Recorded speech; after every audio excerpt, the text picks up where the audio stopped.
May baby girl kami ulit. Ayan. 2.5 kilos si baby. Ayan. Ang oras ay 8:02 AM. Baby girl. Ang may pangalan na siya, ate? Ano? Harzel ADL. Arcel. Harzel ADL. Harzel Adiel. Ayan. Saan galing yung pangalan ni baby mo?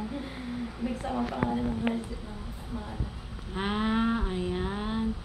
Ayan, oh. Congrats naman kay baby. At saka kay mami. Nakaraos na sila. Yung sa initial vaccine ni baby mo, ilalagay namin dun sa baby book niya, ha? Para alam mo kung ano yung mga binigay naming vaccine. Tapos, para nababasa mo rin, ha? Hepa B, vitamin K, tas yung eye ointment sa mata. No? Ayan, baby nila. Congratulations kay mami at baby nakaraos. Mabilis lang naman kasi siyang lumabas. Pagdating andyan na talaga, kaya no choice na